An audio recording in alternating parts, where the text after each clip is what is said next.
Bienvenidos a Historias Contadas. Hoy les narraré el siguiente capítulo de La Tierra Prometida, escrita por Henrik Pontoppidan. Premio Nobel 1917. Capítulo 24. Páginas 202 a 209. En las mesitas y consolas del salón había lámparas con pantallas que prestaban a la estancia una agradable penumbra, muy indicada para el buen descanso en los grandes sillones revestidos de terciopelo. Una puerta de 2 hojas, abierta, dejaba ver una galería cubierta de cristal, pequeño invernadero, llena de palmeras y de plantas de tronco alto, a través de la cual se divisaba un jardín situado en un plano algo más bajo. Desde el salón podía verse un cuadro de césped con una taza de piedra, algunos rosales y un par de olmos, envuelto todo en la pálida bruma lunar de la noche estival como en una gasa de planta. ¿Quiere usted tocar algo para nosotros, señorita Tonnesen?, dijo el médico. Creo que estamos todos de acuerdo en que los espíritus necesitan ser arrullados un poco. Con mucho gusto, contestó Rangilda. A ver si recuerdo algo, añadió momentos después junto al piano. Manuel se había acomodado en un gran sillón frente a la puerta del invernadero. No le agradaba mucho que se hiciese un poco de música. Estaba dominado aún por la conversación sostenida en la mesa y de buena gana hubiese querido continuarla ahora que se hallaba en vena. Pero los demás habían tomado asiento en el salón y se encontraban muy a gusto en los cómodos sillones. Solamente el tío Joaquín se había quedado en el comedor, al lado de una garrafa de vino, desahogando su corazón con la hermana. Hasta que la señora Hutchins, cuando Rangilda atacó los primeros acordes, abrió la puerta y le hizo callar con chis. Rangilda comenzó recorriendo rápidamente el teclado de un extremo a otro, como para limpiar el aire del salón. Luego permaneció sentada, inmóvil un momento, con las manos en el pecho, silenciosa, dando la sensación de que ya estaba oyendo una música lejana. En el rincón más oscuro se había refugiado Gerda. A lo largo de la tarde se había producido un cambio notable en esta joven. Antes tan alegre, se la veía callada, casi solemne. Durante la comida fue mostrándose cada vez menos abierta a las galanterías del primo, prestando, en cambio, una atención creciente a las palabras de Manuel. Y ahora, sentada en un rincón, sus ojos maravillados no se apartaban de él. La oscura luz rojiza de una lámpara iluminaba su cara y sus manos juntas, sobre las cuales descansaba la barbilla. El resto de su figura estaba envuelto en sombra.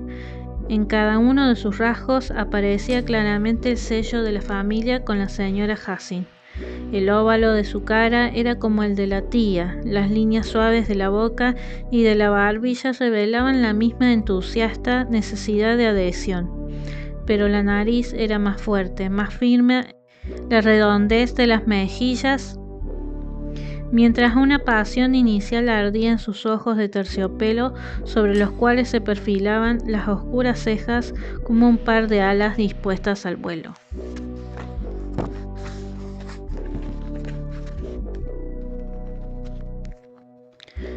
Cuando terminó la primera pieza, y en tanto que Rangilda y el médico cambiaban algunas impresiones sobre el compositor, se levantó de su asiento Gerda y se fue hacia su tía, sentada en el extremo opuesto. «Tía», le susurró al oído, «¿es cierto que está casado con una campesina?» «Sí, hija mía». «¿Con una campesina de verdad?» «Sí, hija mía», repitió la señora Hutchins dándole un golpecito en la mejilla. Gerda permaneció en pie un momento, con la mano en el respaldo del sillón de la tía. Luego, mientras Rangilda empezó a tocar otra vez, por el mismo camino volvió a su asiento, fijando de nuevo sus ojos en Manuel. A cierta distancia de ella se sentaba su primo. Este procuraba llamar su atención por todos los medios, pero ella hacía como si no viera nada, y cuando una vez intentó alcanzarla con el mango de un plumero que había encontrado cerca de él, le envió una mirada tan furibunda que él, en su estupor, estuvo a punto de caerse del sillón. Al principio, no mostró Manuel interés especial por la música. La primera pieza había sido una composición moderna que le sonó a concierto de gatos. Se había reclinado en el sillón entregándose a sus propios pensamientos. Su mirada se había paseado por la estancia cuyas paredes y rincones mostraban retratos y pequeñas estatuas blancas, y entre tanto se había apoderado de él un pesado sopor. Ya pasaba de la hora en que debía estar acostado y la oscuridad del salón, las muchas impresiones nuevas del día y la lasitud que siguió a la tensión espiritual y a los efectos del vino le habían rendido y amodorrado. Pero poco a poco empezó a escuchar. Notas conocidas llegaban a sus oídos, armonías solemnes, sonoras, que venían a él desde muy lejos. Él ni siquiera sabía a qué melodía pertenecían, tampoco comprendía bien la emoción que le despertaban. Se sintió cogido como un hechizo. Su mirada atravesó la puerta del invernadero. Y el pálido y solemne paisaje de la noche, con la gran taza de piedra y los negros olmos que asemejaban cipreses, se le antojaron una vivificación de la música de Ranghilda. Entonces reconoció la marcha fúnebre de Chopin, la pieza favorita de su hermana, a quien tantas veces se la habían oído tocar de joven en su casa en las horas sin luz. Y de pronto le pareció que el ambiente se transformaba. Ya no estaba en el salón del doctor Hassin, sino en su propia casa. Era su hermana Betty la que se sentaba al piano, iluminado por 2 velas, levantando y bajando sobre el teclado, en maravillosos movimientos, las manos blancas. Y medio inconsciente todavía, dejaba descansar sus ojos sobre aquellas blancas y hermosas manos de sombra. Cuando, en un descanso, se retiraban del teclado y se juntaban en el pecho, su mirada recorría involuntariamente los esbeltos brazos de Ranghilda y contemplaba su nuca,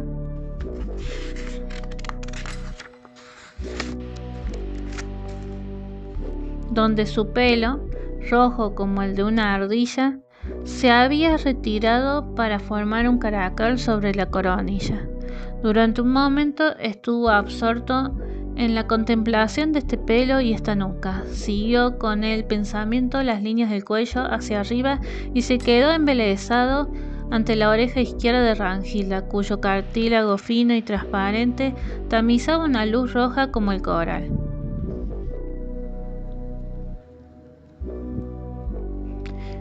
Pero de súbito recobró la conciencia. Confundido de vergüenza, se pasó ambas manos por el pelo, y tan pronto como terminó la pieza se levantó. Se sentía mal y quería volver a casa. Se despidió un poco atropelladamente y momentos después estaba en el camino. Pero tampoco aquí desapareció inmediatamente el hechizo. Pese a caminar con paso firme y rápido, como si fuera impulsado por el inquieto palpitar de su corazón, las notas musicales seguían persiguiéndole a lo largo del sinuoso camino. No se recobró del todo hasta llegar al límite de la parroquia y ver dibujada contra el horizonte la masa oscura de las colinas de la aldea. Entretanto, en el salón del médico había habido tema para una conversación animada. El tío Joaquín había hecho acto de presencia y recibió autorización para expresarse sin trabas, autorización que apenas aprovechó. La señora Hassin alabó a Manuel y el mismo médico reconoció que era un hombre especial que no tenía nada de tonto. Gerda seguía inmóvil en su sillón, muda y ausente, perdida en sueños. También Ranghilda se mantuvo bastante callada. Ella tampoco tenía ningún motivo para sentirse satisfecha de aquella tarde. Había mucho de verdad en lo que había dicho a Manuel, que en aquellos años Había deseado muchas veces verle. Es más, la perspectiva de realizar este deseo había influido como ninguna otra cosa en la aceptación de la invitación de la señora Hastings, y durante su estancia en casa del médico sabía preparar hábilmente excursiones a la playa de Belsby con la esperanza de encontrarle. No era simplemente la curiosidad femenina lo que le había llevado allí. Inmediatamente después de su separación, advirtió que el interés que había alimentado por él entonces capellán Hastings no se fundaba en un puro sentimiento de amistad, como había creído, sino en el soplo amoroso que la convivencia había lanzado sobre su alma. Muchas veces después se sentía humillada al recordarle. La conciencia de haber sido desdeñada aún por un hombre que se había casado con una campesina. Le dolía a la orgullosa hija del párroco casi como el recuerdo de un tropiezo. Si te está gustando la historia, no te olvides de suscribirte, activar la campanita, dejar un like y un comentario. Gracias por prestar atención. Continuamos con el audiolibro. Durante 7 largos años había guardado un odio profundo a Manuel, odio que no pudo apagar, ni mucho menos la ignominiosa salida de su padre de la casa parroquial de Belsby, que había afectado al anciano más de lo que nadie sospechó y había sido la causa de su muerte. Ni tampoco los muchos triunfos que los campesinos habían conseguido en esos años en todos los campos de la vida pública habían podido suavizar su espíritu. Odiaba más que nunca a los campesinos y todo lo que oliese a tierra, y odiaba la literatura nueva solo porque describía la naturaleza y glorificaba al campesino, y jamás asistía a las exposiciones de Charles Tengord, porque le parecía que todos los artistas se habían enamorado de motivos tomados de la cuadra y del estiércol. Incluso ya no hallaba paz en el teatro. Allí se sentaban y escupían los hombres del parlamento.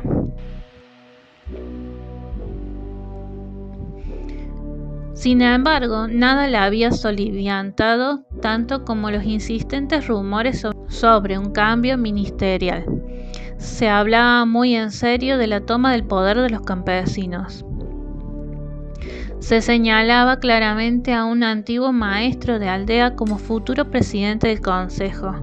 Hasta la gente que ni siquiera podía venirse a este estado de cosas había dicho, moviendo la cabeza, que no había nada que hacer. Ella no lo entendía.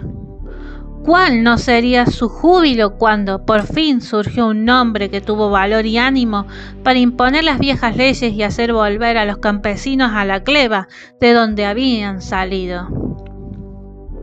Y con este júbilo en el corazón había esperado ver de nuevo al que había sido capellán de su padre. Ahora que había pasado el tiempo de las locuras, le devoraba la impaciencia por triunfar del que había humillado a su padre y por liberarse de la venganza que el recuerdo de la convivencia de aquellos años mantenían despierta en ella. Pero, bajo este aspecto, el encuentro con Manuel había estado muy lejos de darle la esperada satisfacción. En su contrariedad, dio las buenas noches antes que nadie, pretextando dolor de cabeza, y contra su costumbre no rogó a la señora Hastings que subiese a su habitación para charlar un rato. Largo tiempo estuvo sentada, su peinador blanco, delante del espejo, con las manos juntas en el pecho, olvidada de soltarse el pelo. Reclinada sobre el respaldo del sillón, miraba hacia el suelo con una expresión de rabia. De pronto se puso a temblar. Una angustia sorda se adentró en su espíritu. ¿Qué poder tenía aquel hombre sobre ella?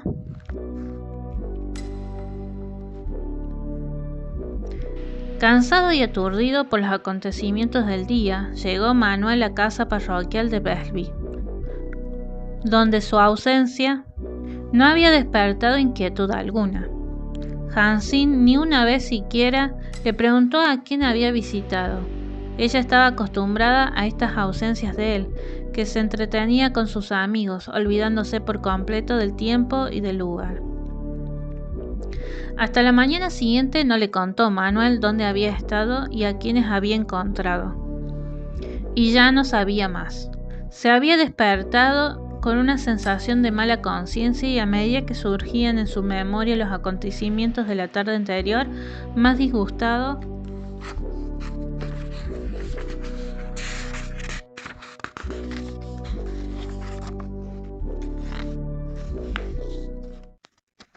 se ponía consigo mismo. Después del himno de la mañana se fue a su habitación, cerró la puerta y se sentó a un escritorio lleno de polvo que había junto a uno de los ángulos de la ventana. Apoyó la cabeza en las manos y arrepentido, pero con confianza infantil, dijo: «Padre, ¿estás disgustado conmigo? Yo sé que he realizado mal y con vanidad la labor que me encomendaste, pero tú eres paciente. Tú no quieres golpearme. Pruébame. Una y otra vez, pruébame. Padre, te lo ruego, hasta que yo no tropiece». La visita al doctor Jacin significaba para él de momentos el fin del estado de lasitud en que había vivido tanto tiempo. Le había dado la fuerza espiritual necesaria para pasar el punto muerto en que se encontraba desde la muerte de Guten. El domingo predicó de nuevo con fervor, arrebatando con su palabra a sus ahora escasos oyentes, que terminado el servicio le felicitaron a la puerta de la iglesia. El texto del día era del evangelista San Marcos y narraba el milagro de los panes y de los peces. Según su costumbre, hizo primero a sus oyentes una descripción viva del hecho, hablándoles poéticamente del solemne silencio del desierto, de su cielo siempre azul y del paisaje escarpado, sobre el cual lanzaba el sol sus rayos ardientes. Luego les expuso y aclaró el texto, les habló de los momentos de duda y debilidad y terminó diciéndoles: «Sí, queridos hermanos y hermanas, vigilad la serpiente que se esconde en vuestros corazones. No creeráis que está muerta porque haya mudado la piel. Dormita en forma de cobardía, detrás de nuestras esperanzas más fuertes, se oculta como autojustificación en nuestra plegaria más humilde. Nos lleva a la caída precisamente cuando creemos que nos levantamos, pero nosotros le quebrantaremos la cabeza con el talón de hierro de la fe. Nosotros juntaremos nuestras manos y diremos con la boca y el corazón: Padre nuestro que estás en los cielos, santificado sea tu nombre, venga a nosotros tu reino». Manuel se había sentido lleno de Espíritu Santo mientras hablaba. Al llegar a su casa besó a Jacin en la frente, tomó a la pequeña Dagny en brazos y la llevó por la habitación, en medio de un canto de alabanza. Hacía tiempo que no había estado tan animoso y alegre. Por la tarde propuso ir a visitar a los abuelos, a quienes no había visitado en toda la semana y estaba deseando verlos ahora. Prepararon el coche grande y Jacin y los niños se pusieron sus mejores vestidos. Todo ello se hizo a petición de Manuel, porque hemos de demostrar alguna vez también que tenemos ropa blanca. Y cuando vio a Jacin con delantal negro de seda y con su gorrito de seda recamado de cuentas, le ciñó el talle con ambas manos, exclamando: «Apuesto 10 contra 1 a que no hay en toda Dinamarca mujer de pastor más bella». A las 4, él mismo fue a la cuadra a talajar los caballos. Según estaba allí con una cabezada entre las manos, vino Sigrid corriendo hacia él, con los ojos desorbitados y tan llenos de emoción que casi no pudo hablar. «¡Papá!», gritó. «¡Han venido 2 señoritas!». Entraron en el salón. Manuel se puso colorado. Enseguida se dio cuenta de que tenían que ser la señorita Tonnesen y la mujer o la sobrina del médico Jacin. «¿Está mamá en el salón?», preguntó. «Sí». «Bueno». Con toda intención no se dio prisa en preparar los caballos. Mientras su corazón palpitaba intranquilo, sus pensamientos se fijaban sobre todo en Hansine. ¿Qué pensaría ella de estas visitas? ¿Y cómo recibiría a las forasteras? En este momento se oyó el ruido de los zuecos de Abelón, que venía lanzada a través del patio y metió medio cuerpo en la puerta de la cuadra. ¿Estás aquí, Manuel? Ven inmediatamente, han llegado 2 señoritas. ¡Santo Dios! ¿Cuántas veces me lo van a decir?, exclamó impaciente. Ya me lo ha dicho Sigrid. Ella le miró con asombro. Pudiera ser que ninguno otro lo supiera, y fue Hansine, además, quien me dijo que viniera corriendo aquí. Dio media vuelta, ofendida, y volvió a cruzar deprisa el patio. Entretanto, Ranghilda había tomado asiento en una de las sillas de paja y se esforzaba por mantener una conversación con Hansine. Esta se había sentado en un sillón junto a la chimenea y, con su habitual insociabilidad frente a los extraños, no se cuidaba en absoluto de ocultar su asombro ante aquella visita.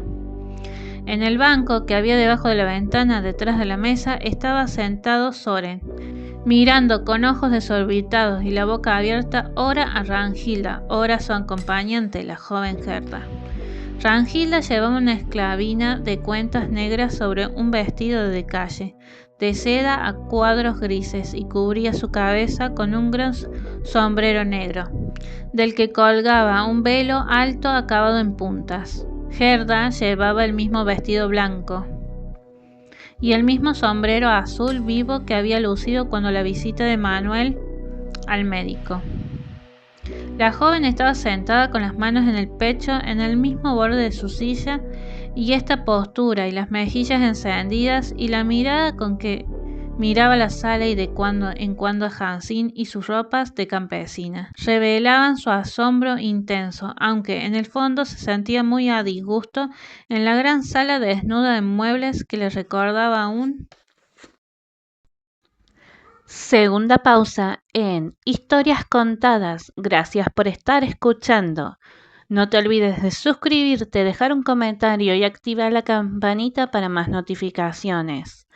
Ahora continuamos con la segunda parte del audiolibro.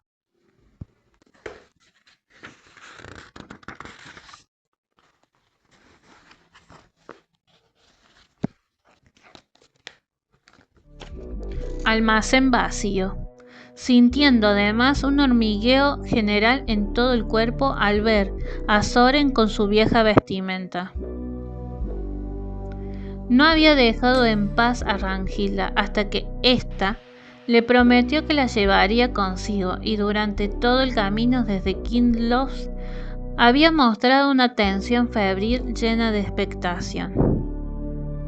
Pero al abrirse la puerta y entrar Manuel,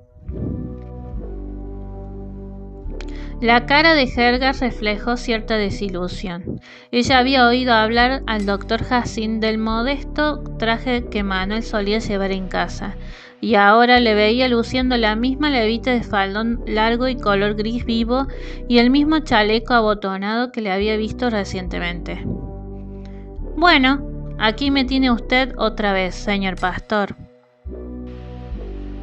saludó Ranghilda levantándose. Esto es meterse de rondón en la casa, pero su señora tuvo la amabilidad de decirme que esto no constituía ninguna sorpresa. Espero, por tanto, que no vengamos a molestar.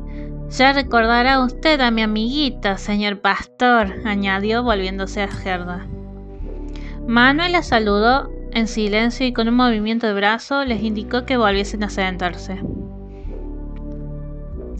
¿Han andado ustedes un rato?, dijo poco después. Oh, no tan largo como usted cree, rió Ranghilda. Venir sin parar desde Kindlows hasta aquí sería, por cierto, algo superior a mis fuerzas, pero no hice esa barbaridad. El doctor Hansine tenía que visitar a un enfermo aquí cerca y no pude resistir la tentación de aprovechar la ocasión de hacerles una visita a usted y a la casa donde pasé mi juventud. Vinimos en el coche del doctor hasta un sitio llamado La Cima, creo, y allí nos volveremos a reunir con él. Por lo menos Hay media hora de camino desde aquí y me siento muy orgullosa de haber andado este trayecto bajo los rayos del sol. Y se puso a hablar un poco febrilmente acerca de la zona y de las cosas nuevas que había visto en el camino. Le pareció que todo había cambiado desde que ella se había marchado de allí. Especialmente le había sorprendido el aspecto de la aldea. Es mucho más agradable, dijo Rangilda. Y Manuel, que se había sentado en el banco junto a la cabecera de la mesa, le explicó que ello se debía a las huertas que se habían quemado en su tiempo, habían ido poblándose de nuevo con los años, viéndose ahora árboles grandes. Hansín no se mezcló en la conversación y Manuel tampoco se tomó la molestia de atraerla a ella. No acertaba a comprender qué era lo que le oprimía en aquella visita, ni por qué le parecía observar que la mirada de Hansín iba escudriñadora de él a Rangilda. Sin embargo, él no tenía en absoluto nada que censurarse, y en todo caso nada le había ocultado. Aquella mañana, una vez que abrió su corazón a Dios, le contó todo lo que había ocurrido la tarde anterior. Mientras tanto, Gerda seguía sentada en el borde de su silla, lanzando ardientes miradas a Manuel. Conforme ella, a su vez, era observada por la pequeña Sigrid, que estaba con Hansín y llevaba un vestido de algodón de color rojo vivo, con una cinta negra alrededor de su pelo rubio oro. La niña tenía la cabeza y los brazos en el regazo de su madre, y cada vez que descubría que Gerda la miraba, ocultaba su cara, pero inmediatamente sus grandes ojos azul oscuro espiaban por encima de su brazo tostado por el sol, y tan pronto se creía inadvertida, se erguía sobre la punta de los dedos y susurraba algo a su madre. Hansín distraídamente le hacía signos afirmativos acariciándole el pelo al mismo tiempo con una delicadeza maternal de que no solía hacer gala ante sus hijos. La conversación en la mesa amenazaba con pararse a cada momento. Manuel no podía ordenar sus pensamientos. El silencio absoluto de Hansín le ponía cada vez más nervioso. Además, le molestaba un poco la presencia de Soren. Este no había perdido ninguna de sus malas costumbres, que se le pasaban por alto debido a las muchas cualidades buenas que tenía. Pero entonces le pareció a Manuel que el criado jamás había escupido y gargajeado tanto ni tenido tantos eructos ruidosos como en aquellos momentos precisamente. ¿No vamos a la huerta?, preguntó al fin. Cierto que no podemos enseñarle un parque modelo como el que nos dejó su padre en su tiempo, pero siempre podemos tener un poco de fresco allí. Me parece magnífico, dijo Rangilda. Se levantaron todos. Hansín, sin embargo, no lo hizo hasta que Manuel le preguntó si no iba a venir. Solamente Soren se quedó sentado, devorando hasta el último momento con sus ojos voraces a las forasteras. A la sazón, Abelón dejó ver su cabeza en la puerta de la cocina detrás de la cual había estado al acecho. ¿Se han ido? Soren hizo un gesto afirmativo y entonces Abelón entró a la sala y se dirigió a toda prisa a la ventana para observar. Si yo pudiera comprender lo que Manuel se propone con esa gente, dijo enojada, parecen un par de sinvergüenzas. Y hasta aquí llegamos con el capítulo 24. La señorita Tonnesen quiere molestar a Manuel y a Hansín. Gracias por escuchar. Y próximo capítulo, jueves 21 de mayo. Nos vemos en Historias Contadas.